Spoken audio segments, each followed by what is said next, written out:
It can be difficult to find authenticity. Human truths and unashamed expression seem to be going out of style. We shy away from that which frightens us. We don't want to admit enjoying simple pleasures. We are uncomfortable abiding in confusion. The problem may be one of place. Try looking elsewhere.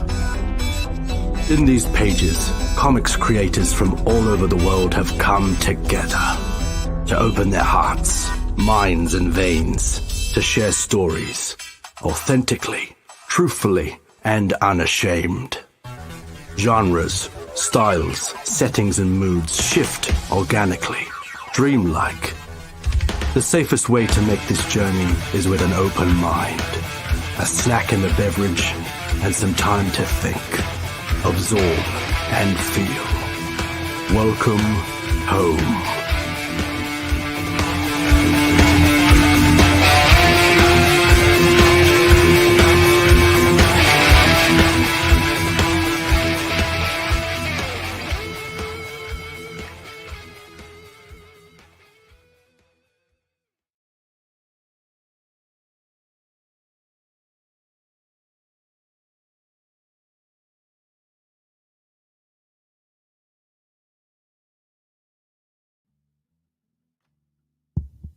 We gotta make sure my mic is on.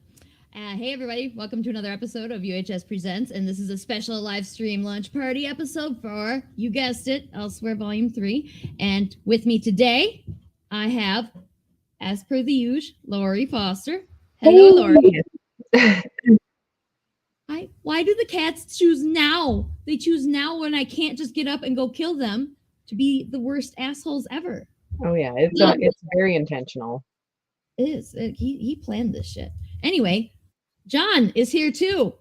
Our friend John Pence. Hi, John. Woo! I get this like script like all planned out in my head for the intro, and then something every single time comes over and like swoops it, fucks it all up. It's like a memory wipe every damn time. It's okay because we are professionals and we'll just roll with it. Yes. You're a professional. Exactly. How dare you call me a professional? Yeah, so today, obviously, like I said, we're gonna launch Elsewhere Volume 3.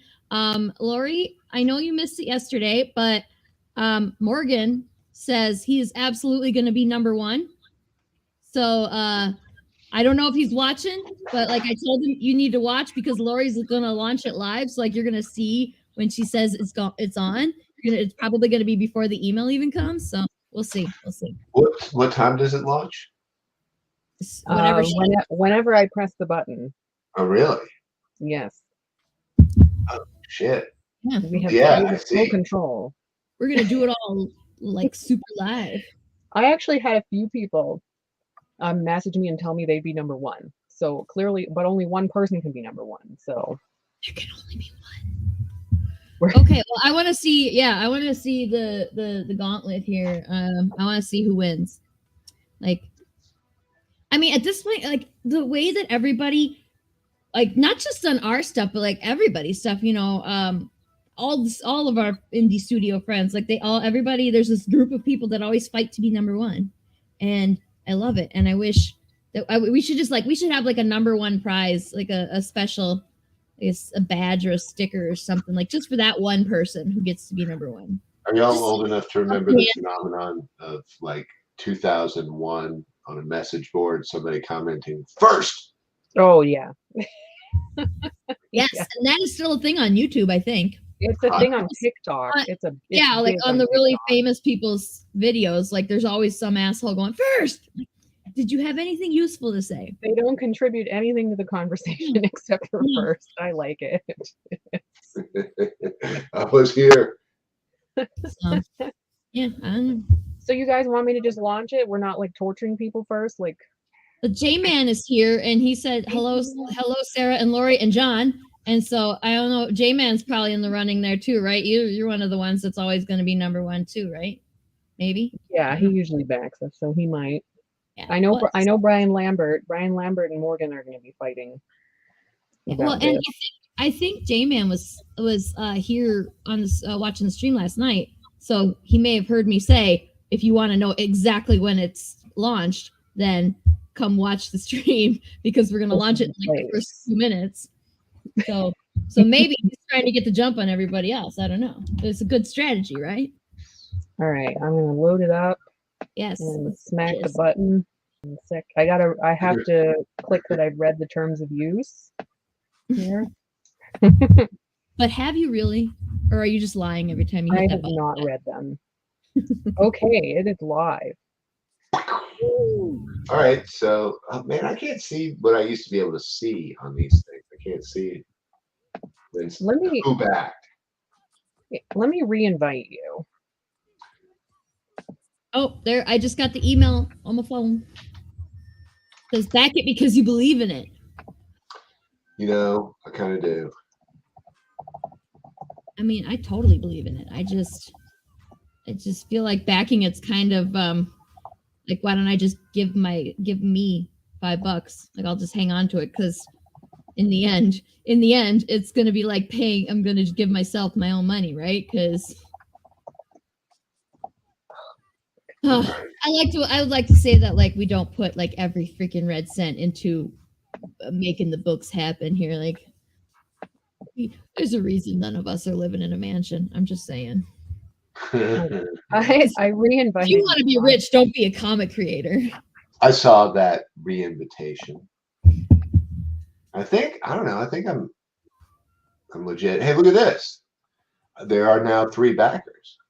Ooh, let me Holy load it up and see who number 1 is. It was Morgan. Yeah, of course it was.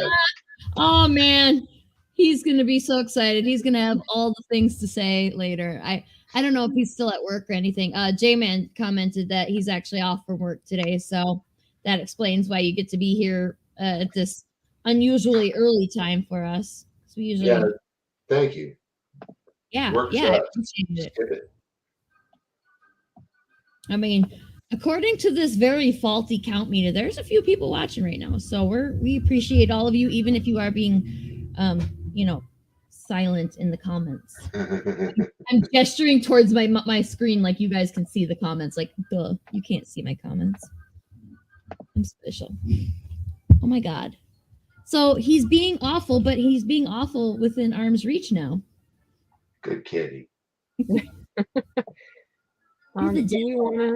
we want to show off some of the interiors? You betcha. Sit around here. Let me see. What did I bring up? Okay, so we have I have a couple here. Oh, I forgot to upload the rest. You can only grab so many at once, and then so I grabbed one block of them to upload, and then I didn't do the rest of them. So go me. Anyway, I got some clips I took out of the story Butterfly Girl. I think it's Butterfly Girl. So how's that? That's some clips from that one. Excuse me. I love the art style on this. It's so unique. Oh my gosh, me too. It's so pretty. The whole story is just very pretty. Is that so? You know, here's the writer. Is that watercolor? It looks like watercolor. It looks like it. I assume it is, but if it's digital, it's also very impressive because it looks just like a watercolor. Mm-hmm. I mean, I don't know. Like, I'm on the fence about it because you can do some really cool stuff with the art programs that we have now. And if you're skilled with them, if you can make it happen, like, I'm not to that point yet for sure, but also this really does look like a watercolor or watercolor pens or something. It's like I don't know. And like watercolors and inks. Hard to tell. Oh, Matt Frank's here. Hi, Matt. Very excited for the new Elsewhere, you guys. The artwork in Volume 3 is incredible. I concur. One thing I like about Volume 3 is that, we went back to the smaller size, like Volume 1. It's 170-ish pages. Yeah, probably about 150. Oh, okay.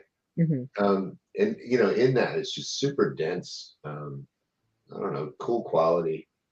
I feel like this one every time you get something submission based and there's more than one person involved, it takes on a life of its own. And this one has this scrappy, like, I don't know, high powered life. Yeah. Right. Yeah. It's to me, it's always surprising because we run like this anthology doesn't really have a theme other than elsewhere. So we get just everything runs the gamut from like the weirdest stuff to the funniest stuff to the really scary shit. I think that we haven't like through the 3 volumes, and I'm not sure there's any in this one that you would really call a superhero.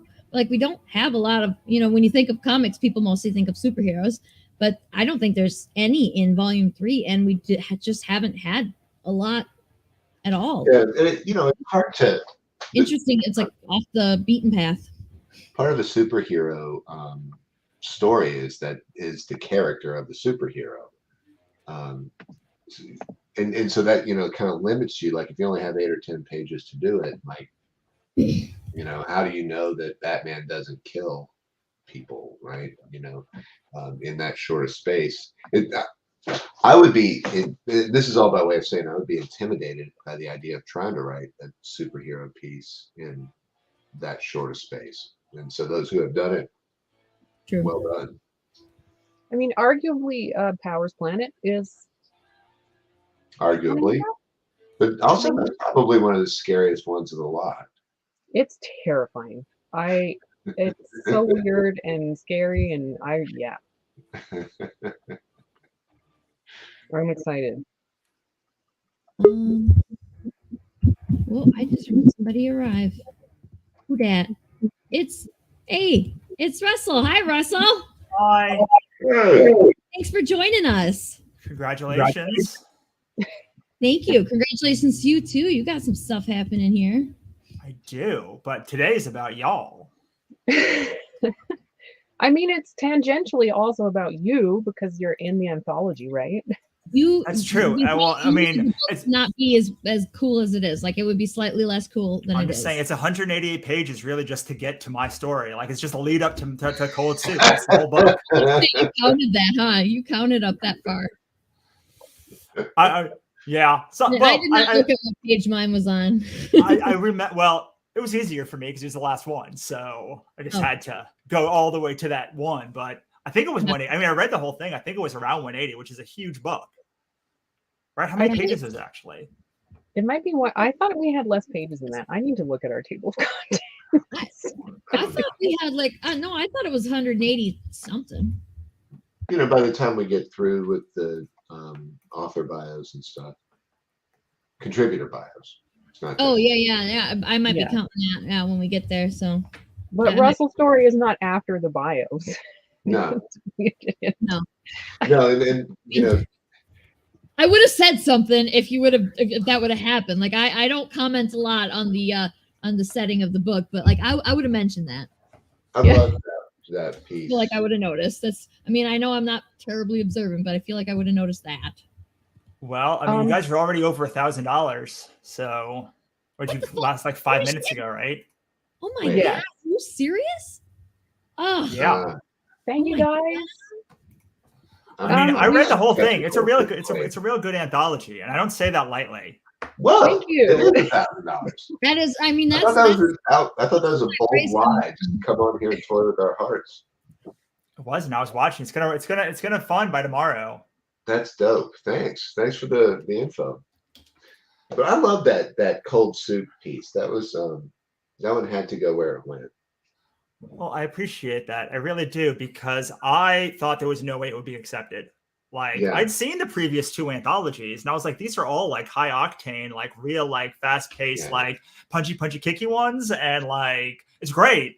But I was like, so I just want to make a story about a monster who like gets soup when it's cold. And like, that feels like really funny to me after all these punchy kicky ones. And she was like, yeah, I love that. And then I saw there were like 2 or 3 other ones that were like the same kind of like idea, which is great. I feel you can't just punch people. You gotta. There's a take a look journey. at There's like it. ups and downs in the Yeah. journey, I feel. Yeah. I do have the full page piece, the full page section from Cold Soup. Yeah. You want to put that up here? Good. This one. I love this. I love this page so much. It's so cute. Me too. And then the ramen is just so great. I did not write that in the script. Apparently, Angela styled this off of her favorite ramen restaurant in Pittsburgh. Oh, it's brilliant. It's so great. Amazing. I mean, it's right there, Lori. Should we tell people? I mean, it's right up here right now. Should we tell people? Yeah. Well, do you want to talk about it, or should I, or how do you want to? I mean, I'll do whatever. I don't want to interrupt your thing and then make it all about me. But like the picture is up there right now, and like I think this is a perfect time to talk about it. So Angela is the artist for Cold Soup, which is mine and her contribution to this anthology. She's also a longtime contributor to my anthology series, Cthulhu is Hard to Spell, which launches on Tuesday. And everyone who backs both books, at least at the digital level, will either get a digital copy of this or a physical copy if they back at the physical level for both books. That's easy to remember too. I mean, what size is it? What size is the print? Is it a 9x12? I don't remember. I mean, I usually do 5x7, but that's up to y'all. Like you can make it whatever you want. Yeah, 5x7 or comic size. Something that'll fit inside the comics, so you don't have to ship it in a different thing. But good call. Good call. Yeah. Arnie's here and said, "Backed. Good luck, kids." Thanks, Brad. Yay. Do you also have the sticker? Because I wanted to talk about that. Bet your ass I have the sticker right there. Oh, so that's great. Angela was also super generous, and she made this like at the last second for us, and it's just the cutest thing I've ever imagined. I mean, I didn't even know this thing existed until right now, and I love it so much. And anyone who backs day one, so in the first 24 hours at a physical tier, is going to get this sticker in their box. I don't know how big it's going to be. I feel like it needs to be like at least like a 2 or 3 inch sticker because it's fucking awesome. So is it even a real sticker if it's not at least 3 inches? I'm very much on board with a 3 inch sticker here. Okay, at least 3 inches then. I think it should be a 3 inch. Like, I mean, 3 inches with the border, because you got to put the border on so that they don't, fuck it up at the printers. But so like, 3 inches. I'm very pro 3 inches stickers. Yeah. I've been using Final Disorder for all of my stickers recently, and like they seem to always have a sale on 3, 4, and 5 inch stickers like constantly. There you go. Ooh. Are we? I don't remember who we get our stickers printed by, but we've bounced around on between a few different people, but I'll poke you for their info, Russell, because that would be. Awesome. I just told you that P sound is not actual P. I was just pouring my drink into my cup. Fair. I just realized it was way louder than I thought it would be. Well, they did our 3 inch sticker for our day one backers, which is this. Oh, that looks awesome. Is that a hollow sticker? That's freaking awesome. I love hollow. That's like my Blue Oyster Cult sticker from 1985. Should we make the soup one a hollow foil sticker or just a regular sticker?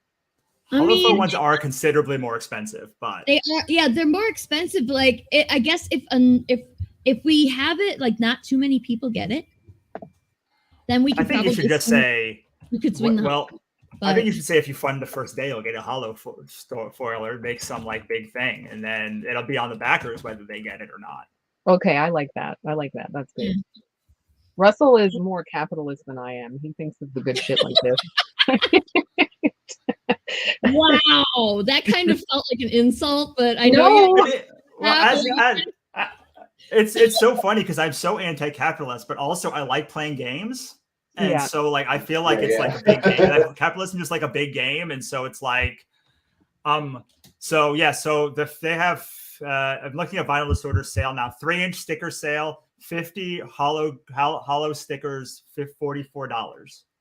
So usually like $112. Yeah, we could do that. I'm fine with that. Okay. I told you Brad was here. So Mark Tonelli's here. Also got a thing in here in the book. Too. Do we have some to show off? Oh, I put a bunch of shit in here, but I have to finish uploading it. I had to take my cat to the vet right before the stream, okay? So I just got back and then I was like, I probably should have uploaded that stuff before I left, but I didn't. That's okay. Anyway, John, yeah, Mark's here, Brad Fish Lee's here, Fish is here. Hey Fish. Said Brad backs all the books, and Fish says also that he just backed. So yay. Thank you. Thank you guys. I was gonna ask John if he wants to talk about his story that's in the anthology. I do think. Oh shit! I didn't. Okay, I'm gonna. You do that while John talks about his story. I'm get her done. It only takes. So Russell, what's this date 1260? What happened there? Was that some medieval battle? That's where you're at right now. I'm trying to keep it just in the private chat while I'm on. I don't know if you want to announce it. I keep scrolling over because I want to see. I like it when you're part of ones that do real big numbers real fast because it's real exciting. That is exciting. I'll just put the Kickstarter right up here so that we can all watch it together. How's that sound? I remember the first time that I did one. Our first anthology did $27,000, and that first day we'd made like more money than I'd made the entire first campaign that I did. Yeah, and like most of the whole year of funding the previous year, I'd made more than that in like one day, and it was just like. Just kept looking at it like that can't be right, and it just kept going and kept going up and up and up and up. So COVID days are weird, man. People are generous in helpful ways for us. Well, you're also doing your third volume, so do you think that it's COVID all? I think it's more like you guys have put together a bunch of like really cool books. Like, yeah, I'm hoping we have an audience. That would be cool. So Laura, you had asked me about the story that I have in there. Yes, and I have your one thing is uploaded for you. I have this really just the ass creepy ass. It's called The Dragon's Child, and so going back to the book that we did, Up from the Skies, I've had this imaginary world in my head for a long time of like kind of visiting tourist aliens who lived in Antarctica during like 30,000 to 20,000 BC. And they just chilled and they liked the food here. And so that's kind of who the character was in Up from the Skies, is one of those guys. And this story is about that same world. A dragon meets a little boy, and dragons live forever, but not so little boys, right?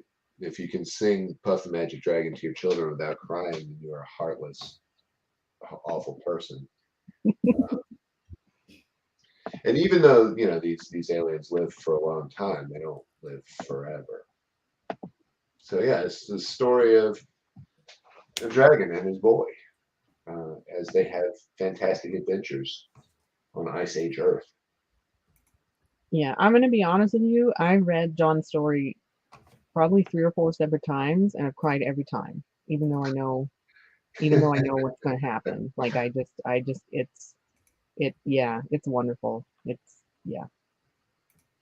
Oh, see, okay, so I admit I haven't read it yet because I'm busy and I'm very easily distracted, but also like I don't want to read it now if it's going to make me cry. It's a good cry. Yeah. Don't do that to me. It's a good cry. It's very powerful. Okay. That's cool.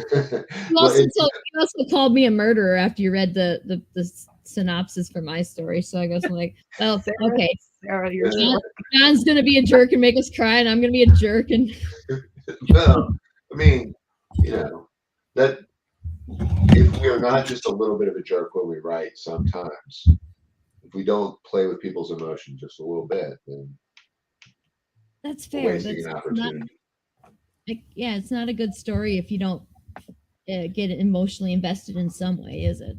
My buddy Jamie is, you know, one of the better writers that I know. He does literary stuff, and like it's always really funny. It's always really smart, and then like before you get a third of the way in, it's really sad. And so then it's really sad and really funny and really smart. And it's just like, fuck you. Why did it have to be sad too? It's awesome. Ugh. What an asshole! Oh no. You won't cry at my story. I know. You won't. You can read John's, and then you can just go straight to the back and read mine. Yeah, But, like, and yours, I don't know. Yours left me feeling like fucking good. Yes, exactly. That's how it should be. You know, like you know, Angela. I've been working with Angela a long time now, and I have a tendency for action in my books. mhm. And what working with Angela a long time will tell you is like you've got to slow down.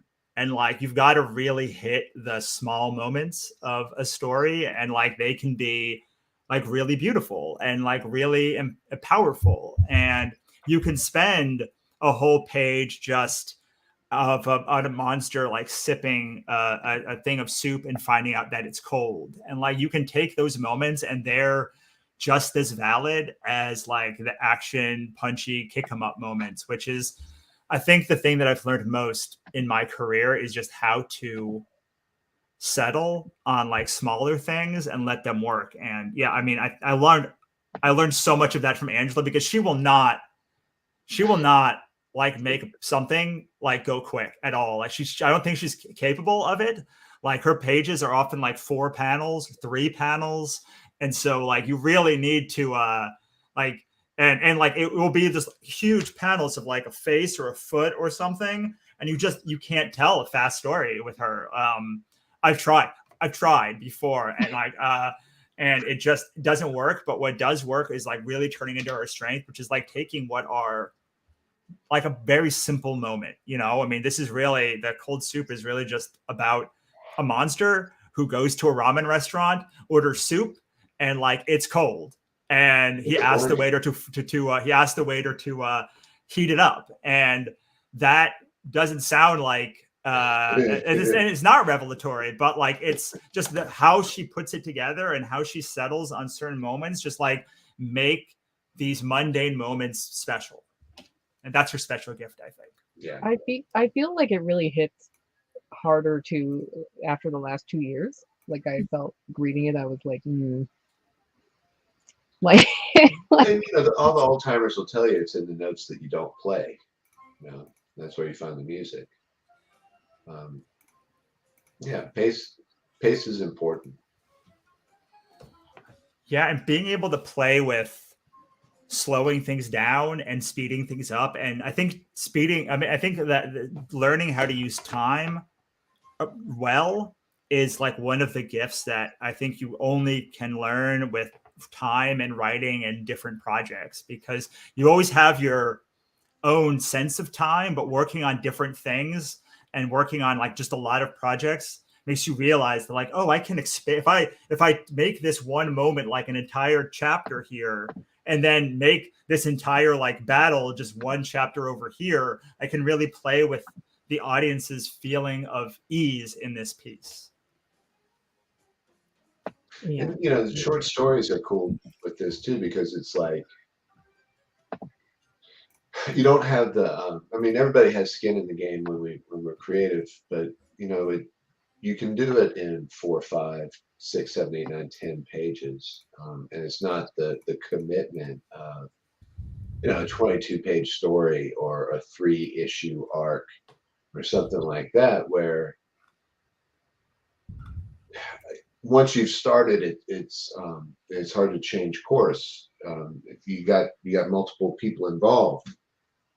Short pieces are great for, you know, playing with technique and form and trying something different. And you know, What if you decompress time? What if you just really slow it down and make 4 pages of that? That's cool. What if you make 4 pages, and we've got a couple of these stories too that span years. We got some that happened in an instant. Yeah, me and Angela and I did a story for Onishi Press's Becoming anthology that was took the same 4 pages that we had in this one, but it took place over literally an entire lifetime in the same span that it took to tell a story of like someone getting soup. Yeah. But when I flipped my tab over, it just kind of ruined the whole thing that was going on in the tab there. And I'm not happy anymore. But you should be happy. I actually have happy about that. Happy about the way people look at how many people are back in this thing already. That's crazy. It's only been up for like what, 20 minutes now? This is wild. Why do you have to be so annoying? And so who I are have some of these backers? a thing about the cover here, so I actually did bring up a thing of the cover. And how gorgeous is this thing? And it's modeled to look like a book too. It's kind of cool. It's the real book, we promise. Really? Yeah, this cover art is so badass. It's Ian Richardson, of course, with Hedwin Zaldivar coloring. We try to feature as many of the stories as we could of the front there in the screens. He did a great job of not copying, but assuming the styles of the stories that he featured too. Yeah.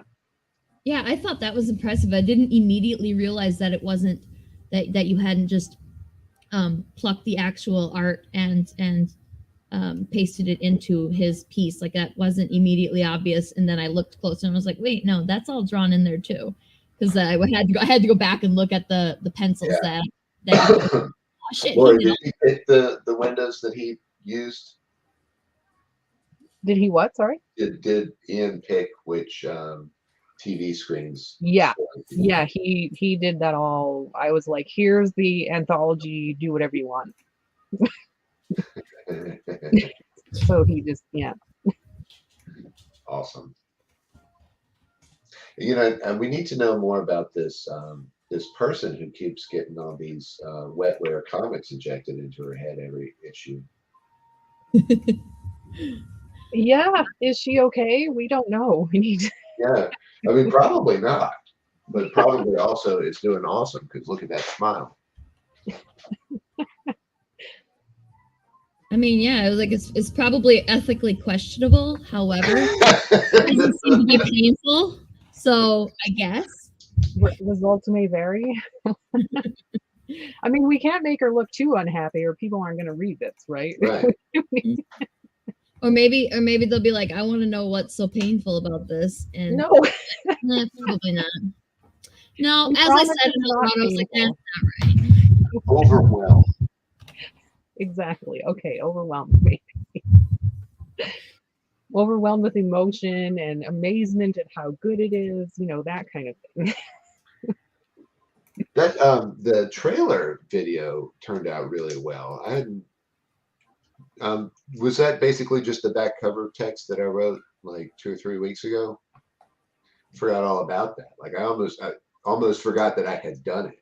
And then I'm watching this video and I'm like, oh, that's a pretty good line. Hey, wait a minute. I've heard that before. That's some pretty good copy. Who wrote that? Yeah, of course it was the copy that you wrote. Well, and so usually like we'll do like a script for the Kickstarter video and then also the back cover copy. And so I only did one, and I've been having some issues with attention and memory and commitments and paying attention to things. So, well, I thought it would work really well for the video. I agree, and saved me a little bit of work. It's a good thing. I wanted to mention too, the voice talent in the video was John Chance. No. And he's going to be, I think on the stream a little bit later, and he has 2 stories in the anthology as well. Yeah. That was good voice work. Does he do that as like a thing, or is he just good at it? I think he does some professionally, or he would like to, so he's working on it. When he saw our last video, he had asked.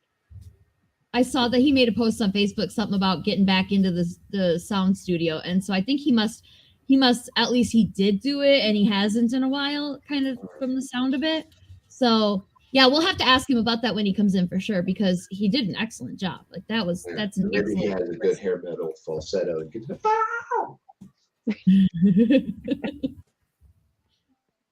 you think we could get him to sing like Thunderstruck or something for us? Yes. Like something with everybody something has a price. Everything is for sale. Sure, it could be done. Oh well, we'll have to ask him that too when he comes. Hopefully he can make it. I know he had to, like, the reason that he couldn't come right away is because he had some other crap to do. But fucking adult. Bananas. I just clicked over. His son. It's like $1,800 on the Kickstarter. Yeah, 31 backers. Let me put the thing back up here. Like, where'd it go? There it is. Yeah, thank you guys.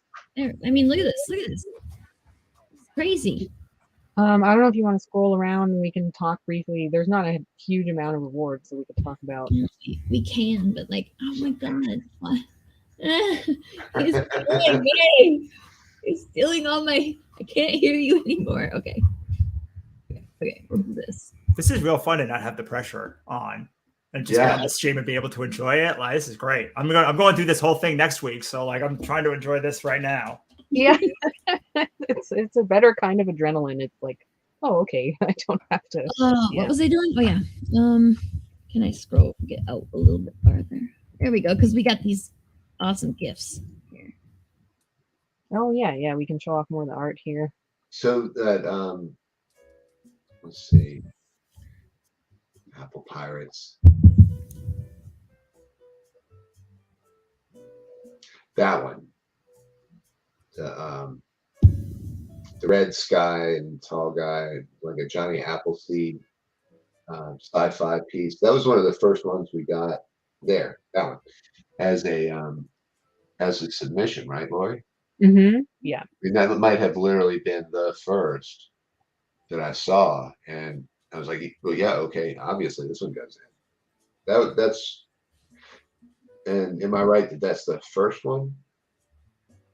I think so. I think that's it was the first submission, and it is the first story in the book as well. Yeah. I feel like the bookends on this book were right where I wanted them to be.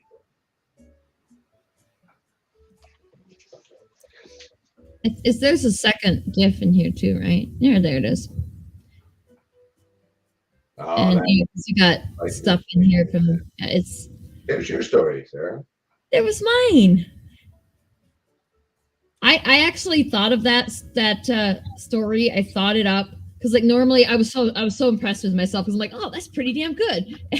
And I normally I can't come up with a story for shit. Like I can take your story and run with it and embellish the hell out of it, but I cannot come up with my own ideas to save my life. So when that one popped into my head, I was like, I don't know if I can do it, but it's a good idea. And then like I told Lori about it. I don't think I told you about it until it was like after everything was all locked down, and then I was like, hey, I got this thing and I'm like almost done with it. Do you want it? And it turned out like I said I was almost done with it, but I was not almost done with it. I just thought I was almost done with it. It turns out that I really suck at estimating the scope of a project. That's how that was. It turned out really well though. Skimming through these, is it a GIF? Yeah, it's a graphical image form. Skimming through the GIFs, I'm reminded, color, but there's some black and white stuff in here. And Lori, we commented on that early on that there was kind of a lot of black and white stuff. And I don't see that as a problem at all. I love good black and white work. I think that's actually, you know, like going back to old Elf Quest and Cerebus and stuff like that. Those were all black and white when they first came out. Mm-hmm. That's the jam. That's what makes it feel real. That's what makes it feel indie to me. Yeah, I like kind of the variety of black and white too. Like we have gray tones like that one, and we also have just stark black and white stories, and they're inked and done very differently. Yeah, very I think cool stuff. A black and white, like a well done black and white, regardless of the style that you're choosing, it is almost more, like, to me, evokes almost more emotion than a colored one if you do it really well. Yeah, but I mean, same with a photograph or a movie. Mm-hmm. It's a bold choice to make. You better bring your game if you decide to do it.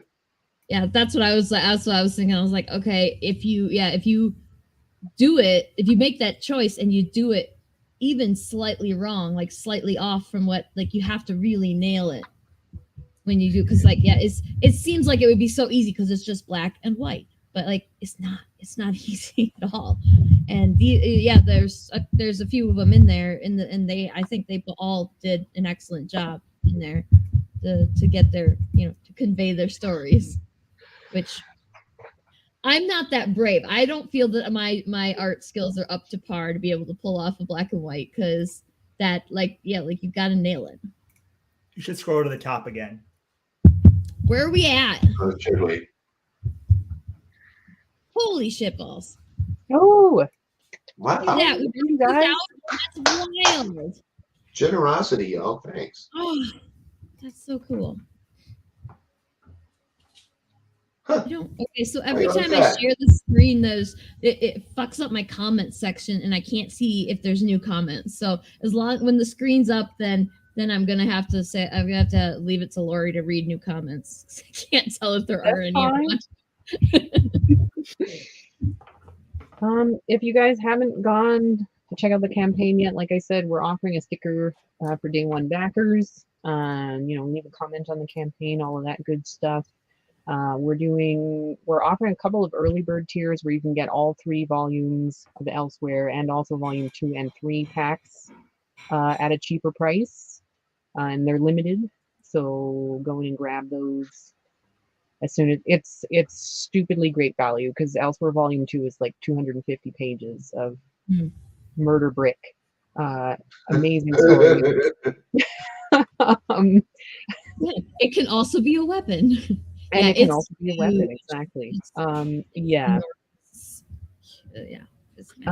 And then we also have an Elsewhere shirt, and we went with an Elsewhere hoodie as well this time, because I love hoodies, and I don't care what anyone says. We're putting a hoodie in there. It's cold in Montana right now. I need more hoodies. I bet it is. Love hoodies. More people need to do hoodies. I would buy a hoodie of everything if I could. But I do have this problem where, like, it is the issue that I'm sure I'm not alone in. Like, my fellow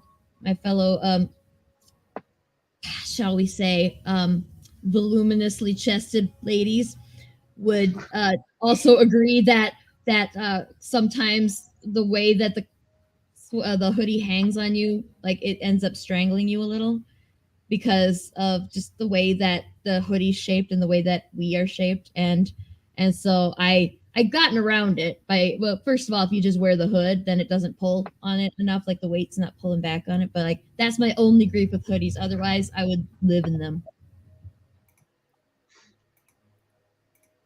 Yeah, how are these shirts too? Like, that green glowy shit on the logo, like, it looks so awesome on that. It looks so sharp on that black. And the t-shirts you've been doing here lately have been kind of nice. I really like my Up From the Skies and Hot Brass Ferris Gold shirts. Yeah, I've been really happy. I've been really enjoying doing a t-shirt on these campaigns. I know I have a Medusa shirt, but I haven't worn the Medusa shirt yet, because I go to campus and that's it. And, like, I can't wear that shirt to campus. What? I can't wear that shirt to campus. I have not amassed the bravery yet. It says "get fucked by" on it, and I can't wear that to and then go ask my instructor a question. I can't. He's a Although, mean man. He's a mean college man. campus is probably the most appropriate place to wear it. Yes. Yeah. That's fair. And if I it's specifically this one instructor that I have that I already butt heads with the guy a lot, and I'm trying to avoid that anymore because it's very exhausting, and so I don't want to. I still want to do it. So any opportunity he has to get on my case, I'm like, hey, somebody else is here. Okay, if the cat doesn't rip all my shit down, I'll let him in. Well, we can have him actually talk about his voice stuff. So we tried to make guesses at it. Hey, John. Hi, John. How you doing, everyone? Everybody's getting tiny. I'm gonna have to temporarily take this off. We'll put it back later, though. Hello. Hello. Thanks for joining us. Good. How you guys doing? Excellent. We were just talking about your voice work on the trailer, and everyone was praising you and talking about it, and they wanted to know about your previous voice work and stuff. And I was like, I should probably let John talk for himself because I'm not sure. Yeah. Well, I actually, it's one of those things that I wanted to get more into, and I've been doing it. I do it kind of sporadically. I think it's one of those things where if I got really dedicated into it, I could go full force into it. But because you know what it's like being creative, like you have to kind of pick and choose the creative outlets that you want to do, and that's one that I know is crying out that I'd love to get fully into. And I've had some jobs over time, and now I've done some internet work, and I did Jaguar local commercial, and they wanted a Cockney accent. So I did a Cockney accent. They wanted somebody who said Jaguar. Jaguar. They didn't want the posh. They didn't want the posh. They wanted the Cockney. So they wanted the bit of this, little bit of that. A little bit more rough around the edges, kind of thing. But yeah, that was. I think the reason I got that gig was because I added to the sides. They had this bunch of sides, and just reading it, you could tell, they don't really know Cockney. They're just kind of winging it, right? So I thought, you know what? I'm going to add some real Cockney on the end of it. And then if they like it, they'll like it. And if they don't, they'll just think, why are you changing our sides, right? But I put that on the end of it, and I think that's what, put it up a notch. And I think that's how I got the job, basically. And they thought, oh, wow, what does that actually mean, So That's awesome. put some slang on it. But yeah, I really enjoyed doing the voiceover for this. Just to start with, the fact that the words were really good, and I wanted to do a trailer voice. I've always wanted that. Of course, John's a great at doing it. Yeah, I really enjoyed doing it. And I just with these types of jobs, I normally like to do 2 or 3 different types of versions. Often people do 2 or 3 different takes of the same type of voice, but I'm not like a voiceover artist that's got that traditional kind of voice that's radio voice, right? Where it's just their voice is just uniquely really good, and instantly it's like, oh, they got a radio voice, and that's how they sound all the time, right? My voice isn't like that, so I prefer, taking on the character voice, right? So yeah, I did a few different character voices there, and I thought these 2 are the best. And yeah, I'm so happy you liked it. So that's cool. It was well done. Thank you. We'll have to play the trailer for you again. I don't know if you saw the completed form. I actually just caught it before. I got to listen to it before I go on in case they talk about it, and you did. So, but yeah, it's really definitely got to play it because it works. Everything works so well together. Yeah, it's very good. It's very good. Mm-hmm. Oh, I had a thought. So which stories of yours are in the book, John? I think I remember, but I'm going to let you answer that. Yeah, so there's yeah. So once again, I'm so happy I've managed to get some stories in the book. I think just seeing the book, again this year, and I knew it would be the case, where the quality level is even higher. Again, it's like you're pushing the envelope every volume. We were super lucky. It was a great pool of talent to choose from. Yeah, I can imagine. I think after the last one, I mean, the first one was great. This is the thing, they're just progressively getting better and better and better, and they already started great in the beginning. I think after that second one, I think a lot of people got interest there, not just to enjoy the book, but also want to be a part of it if they were creatively making stuff. So I can see why people wanted to get involved with the next one. And if you're out there watching in TV land and you're thinking, should I submit to Unlikely Hero Studios? You should. You keep all the rights, so you can go right around and publish someplace else. It's cool. Hey, baby. Yeah, exactly. We're cool. It's cool. That's the cool thing about it, is that when it's like that, it's it's your choice, and that's a great thing. And I think that's a wonderful thing. I think these days, that to be able to have that choice where you didn't used to have that. We've come so far since the early 90s with all, an Image, I guess, started all that. We've given something for creators, So thanks for the pitch for the idea. It is ours now. Right. Right. But yeah, I did 2 stories in this one. So it was Toadstools with the artist. I hope I don't get her name wrong. That's right. With so I did the story Toadstools with Monica Lapras Waziska. I can't speak Russian, but it's what a lot of the artists I work with are from, as I'm sure with you guys, all over the world, and how you talk and communicate with them through email and Instagram and things like that, and you're speaking with them with the script and the notes and emails and sometimes visually, but most of the time it's words. And of course, we don't speak their language most of the time because we're ignorant, and that's just not just Americans, but British as well. Yeah. But they speak English as well, So God bless them. Otherwise, we wouldn't be able to work with any of these wonderful artists. So yeah, she was the artist, and Zachary Koji did the colors, and Wes Loach was the letterer. So Toadstools was a story about 2 malevolent children, one a bit more malevolent than the other, hatching a plan on their parents, because this child wanted a toy and she wasn't getting it, so let's hatch a plan on our parents.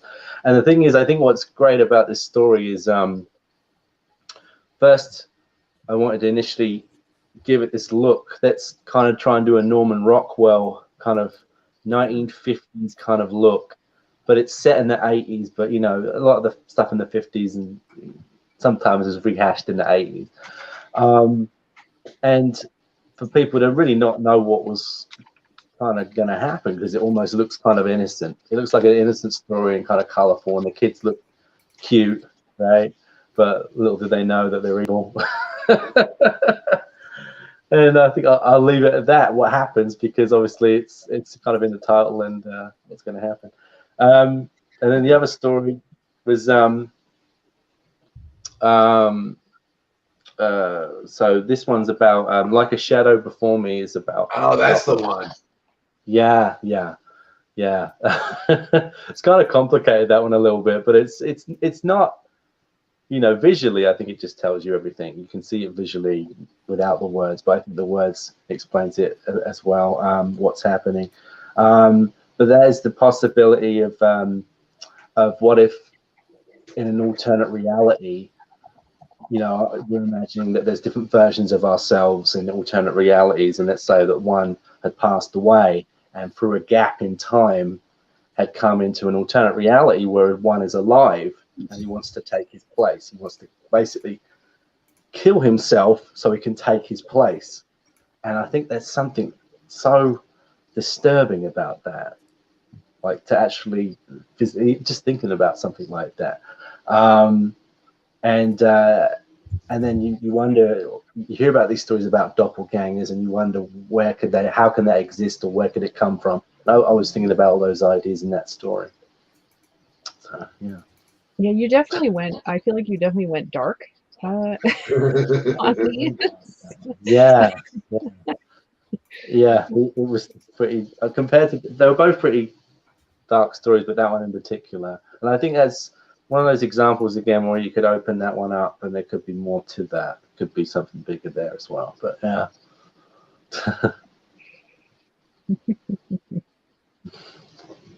I think Sarah is hunting for the art from some of these so we can show it off too. Yeah, Oh, I'm okay. grabbing your title thinger here. I'm just having a little trouble because like I have this growth. It's a tumor. I just realized there's a cat on your body. Well, using with her. Yeah, like Lori knows, but like this cat would like literally crawl up my ass and live there if he could. Like he is such a pain.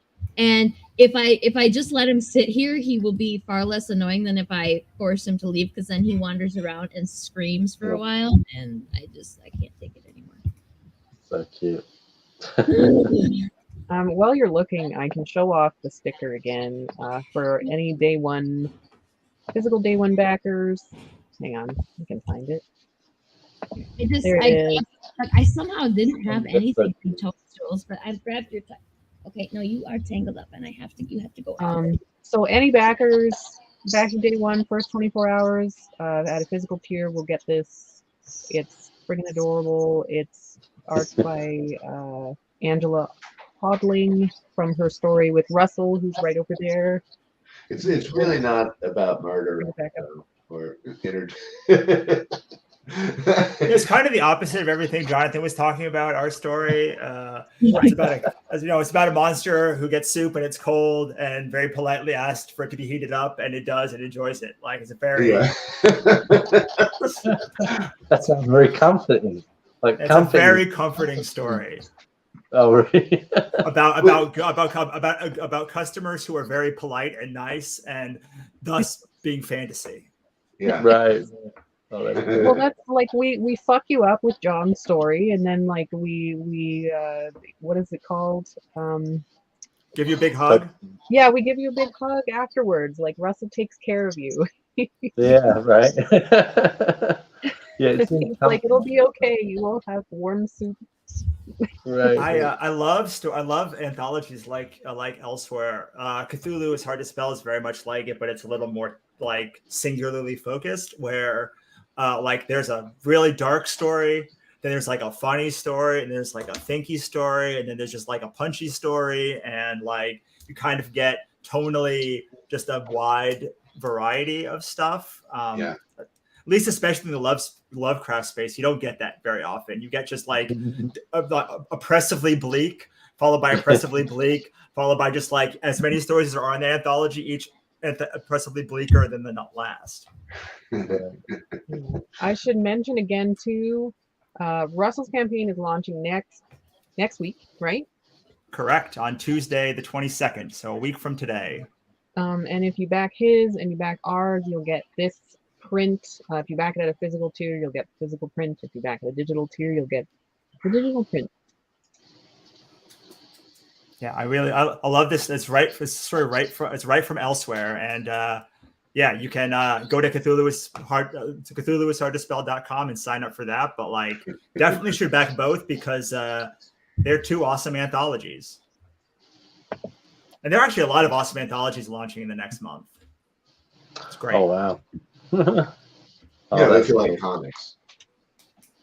Yes, if you like comics, as you probably do if you're on this feed, like there are just so many great anthologies launching in the next month, being kicked off by Elsewhere, which I am a part of, but like I do not laud all the anthologies I'm part of. Like I've been part of like dozens of anthologies.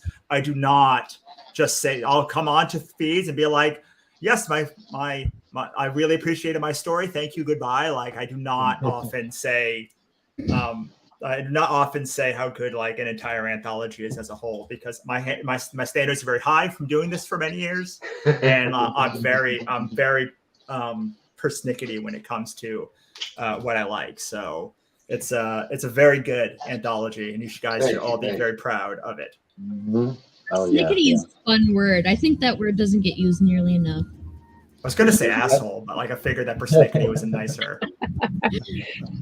Tone it back. Hey, Andrew, thank you so much. Thank you.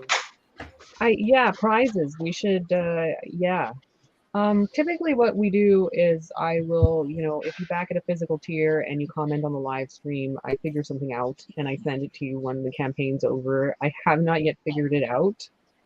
But I'm open to suggestions if you guys see certain art that you really like as that you'd want as a print, or if you like stickers or anything like that. I got a couple books laying around that I can sign and ship. Oh, yeah, there you go. Yeah, so Elsewhere is 1 and 2.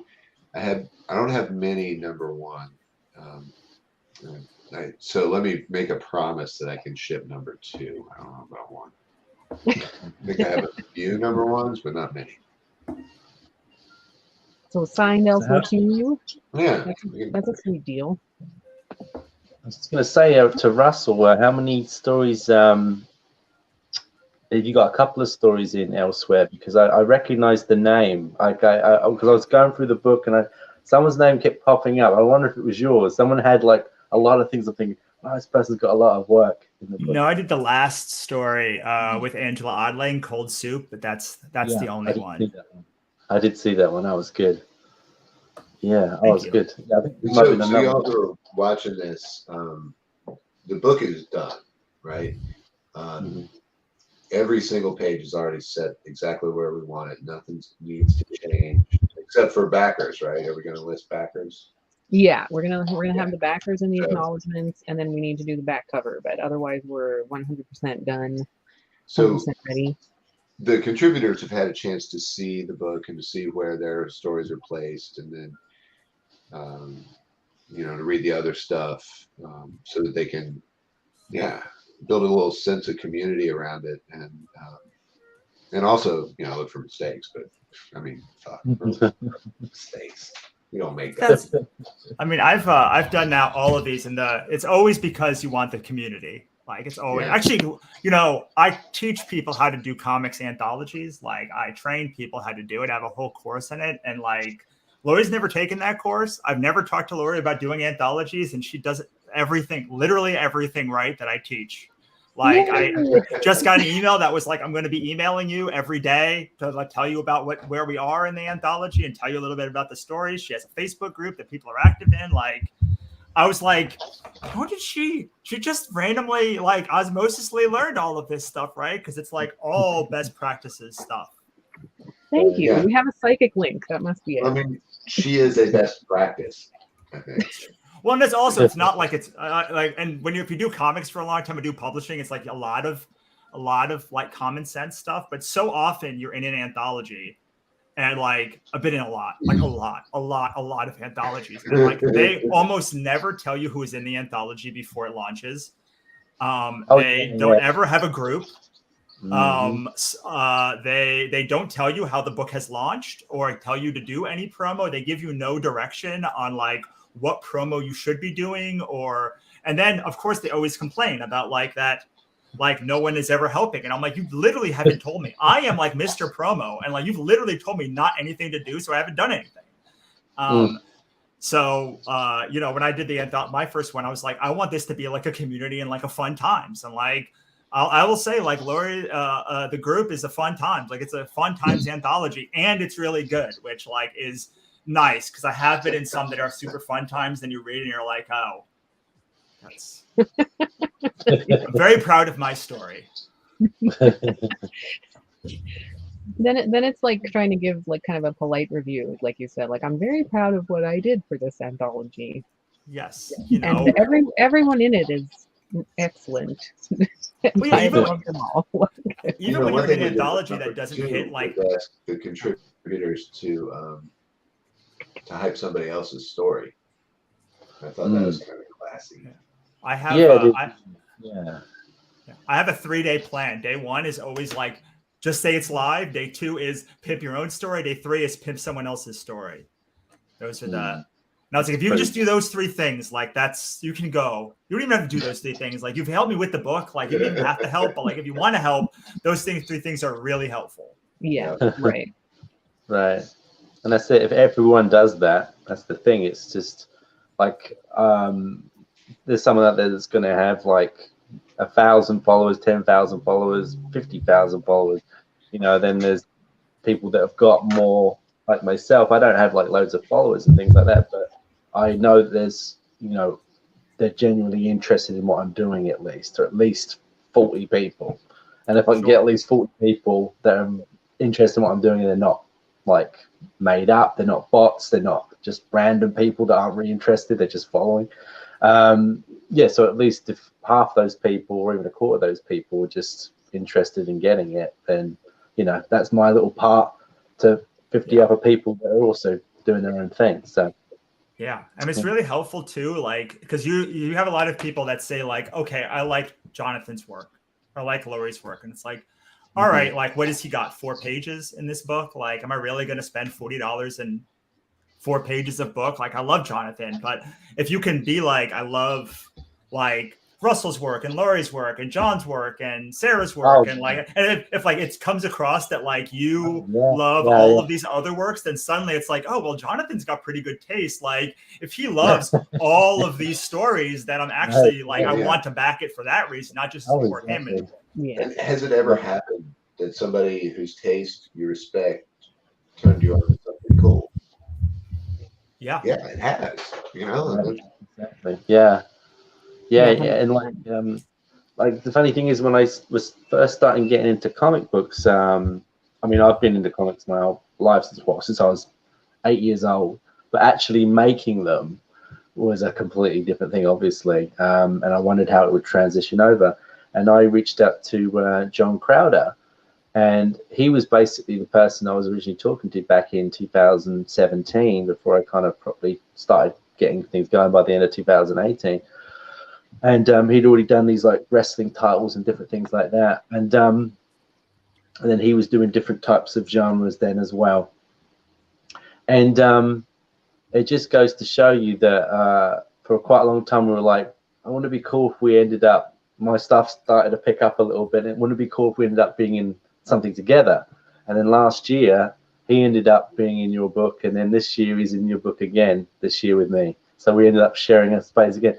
And that's the thing, everyone's always doing something different. We're always so busy doing our own things, you don't quite know what everyone else is doing. So then when he did this story this year, I think it was called Forever. I think it was called the story. And you were talking about all the different types of stories, them being punchy in one moment, dark another, and then light another, and light-hearted. And then like Forever was a story that I only had a chance to glance through some of the stories in that, but one I thought, I know John, so I'll read his story.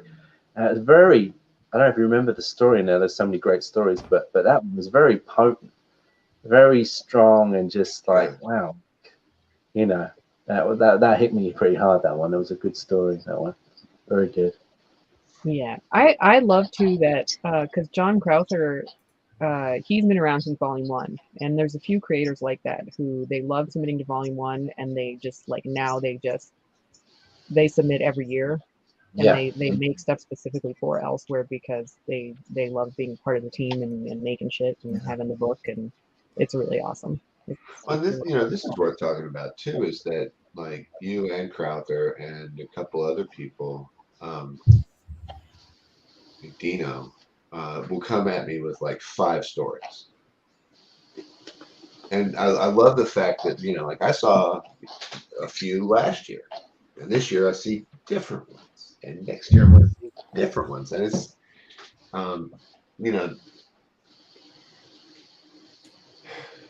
there are people out there in the comics community who are like, I'm never going to rest until I publish this one book. Or there's folks out there who are like, I'm going to shoot at anything that moves. You know, and when you take control and you say like, here are 4 or 5 short stories that, you know, we can afford to make happen. I'm building new teams every time I do it, right? you know, every time you work with new penciler, inker, colorist, letterer, that's a relationship. Yeah. Sure. That seems to me like taking control of your destiny, your career, your creative energy, and just saying, this is what I'm going to do. You know, and I don't need, you know, I don't need a contract with Image to make it happen. I'm just going to keep working, and I love it. I love that work ethic of just, you know, like this is what's available to me right now. Let's crush it every single time. Yeah, so true. Let me show. We have some of the art now from. We have a panel from Toadstools and a panel from Like a Shadow Before Me. I can show. If any of you guys like want a particular piece of your story pulled up, then just, you know, holler and I'll. Those eyes. I love how this panel is very conveniently cropped. I'm not going to say anything else. I'm just going to say. Yeah, I was going to say that's like the last bit, but that's cool. That's good. I knew I was like I think this is a little dangerous when I was flipping through it trying to find the best one, and I was like, this is dangerous, but I'm gonna try it. That's perfect. Because it doesn't show enough. Yeah, I was like, somehow I managed not to ruin it. I love that. Yeah, she really Monica. Like I don't know how she got into comic books, but and you can tell that also she's into engineering or what was that, architecture. She's really good with architecture. You can't tell it off this beautiful art here because just the art alone is so beautiful, and she just really has this knack of just getting the characters' looks and saying like, can you show the expression of her like looking kind of wicked about it, or like, what's your problem? Meanwhile, he's crying his eyes out, and he obviously isn't a narcissist, and she is. So poor kid's just been dragged. Monica's actually on one of the other stories in the anthology. She worked with someone else completely separately from you on a completely different thing, and I thought that was really awesome. It's a completely different style too. That's right. Yeah, I got. Was it Relaxation? Was it called? Relaxation? Oh gosh, yes. Yeah. Oh yeah. Now that you're saying it, I was like, oh yeah, those look. Yeah, I can see this. I think that was one of the. She showed that to me before she did this one. So that one, these came out around the same kind of time. She showed it to me because she was just starting to do coloring, and she was obviously before this she was just doing pencils and inks. And she was just starting to do coloring. So Zachary Koji actually did the colors for this one at the time. But that one, she colored as well. The Relaxation. The colors on that they make such a statement. It's like it's almost like flat. Yeah, I was gonna say I like the flat tones of that that whole piece. Is very different from everything else. And hey, there's like a shadow before me. And then that's on to the story. Like a shadow behind me, I guess. Yeah, actually, yeah. It'd have to be the other way around. And who did the art on that? Was that Raphael? So Raphael Lanhalis, again to pronounce his name, but how I found him originally, he originally did work for Evil Ernie. I remember that comic from the 90s and the 2000s. Evil Ernie was this unusual kind of fantasy horror kind of comic story. I think that was from Image originally. I can't remember who did Evil Ernie. But I found this piece of work where this whole body was kind of being ripped apart from the inside and ripped out kind of thing. I'm thinking, crap, how the heck did he manage to draw that? So I thought, well, I need that guy for what I'm wanting to get done for the story I'm after. So prior to doing this one, I did this bigger story, and then I wanted to do a short one with him, and I just thought he'd be really great for that, and it ended up being this one. And yeah, I love the way he's made this particularly dark and that, and even though like that is his doppelganger there right behind him, the way the lighting's done there, and that was done obviously on purpose to make him look even more evil. It's done really well, and the colors was done by Alzir Alves. He's also working another story with me at the moment. He's done all kinds of different things. But yeah, I'm really happy the way this one turned out. And again, two very kind of different stories. Yeah, this story being so much about like us versus them, light versus dark, good versus evil, what have you. The play of light in that story I thought was really sharp. Yeah, yeah, definitely. Yeah, very creepy. I can show Sarah got some of the art from other stuff here. Sarah, we should show yours so you can talk about it. Oh, lovely. Okay.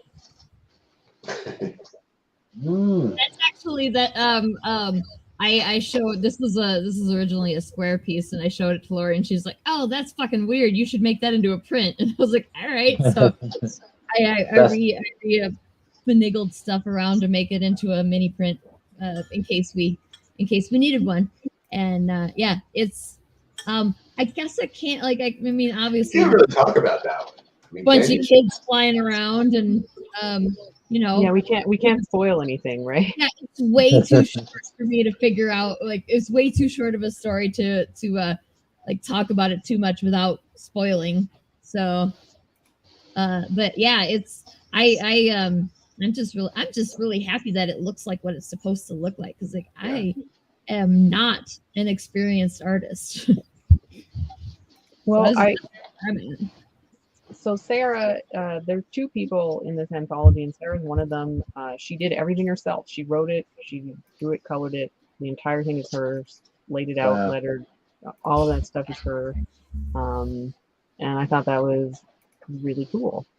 The other person who did that was for the Giant's Heart. Bad Penny Girl is what she's writing under. She wrote, drew, colored, lettered. She did the entire thing herself. That story is cool as hell. What did you say? That story is cool as hell. It is. I didn't even read that story because the fucking art is so cool. I was just looking at it. I was like, it's so pretty. And then I was like, oh yeah, I should probably read the story. Well, you know, and it's a goodie in that the art does a lot of the talking. That's true. Yeah, it's very nice. I love the colors in that.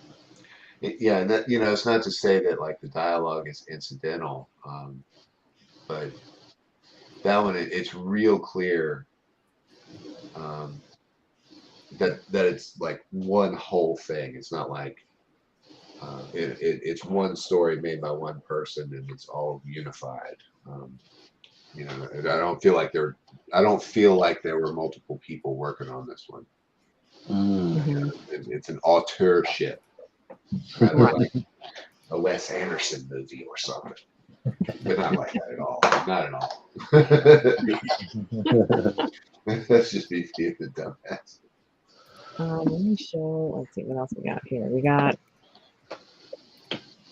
Apple Pirates. We got that one from Apple Pirates. Cool. I fucking love this panel. Like, this is so cool. I love Apple Pirates too because I feel like it has the vibe like Russell's story does, where it's just lighthearted and just in the middle of nowhere, like this super lighthearted shit happens, and it's. You know who it is or what it's about? It's a bunch of apples who are pirates. You don't say. I just like this. I think I've used this panel in several different places for marketing stuff, just because I'm like, this is this really cool panel. Yeah, it is. Yeah. Yeah, and I forget who the colorist is on this, but they did. I don't know if they colored it with markers or they just colored it digitally so it looked like it was done with markers. But I love it. It's so saturated and markery. I don't know a good word. But it's so good. It's markery in a good way. Yeah. Oh, here we have this actually. This was that was the relaxation story. That's the same artist from John Chance's story. So you could tell straight away there, just the way that the art there immediately, you can tell that's hers, even though the colors are different. Mm-hmm. Yeah, it's a very good one, that one. Right, yeah, this one, the flatness of it, I was it's like it's very starkly different from the art that comes before it. So when I was looking through them. I was like, wow, this one's way different. And it took me a second, but it fits with the story really well. Oh yeah, the red, definitely. Yeah, the different types of red, or red to maroon. Yeah. Russell has to go, so I'm going to let him talk about himself for a little bit before he does. And thank you for coming, Russell.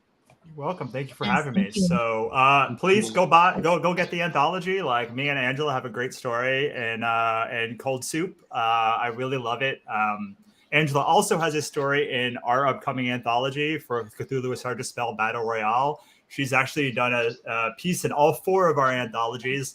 And I love working with her. I've worked with her almost as much as any artist I've ever worked with. And I think that if you like the print that you saw before that we're offering, that's straight from the story.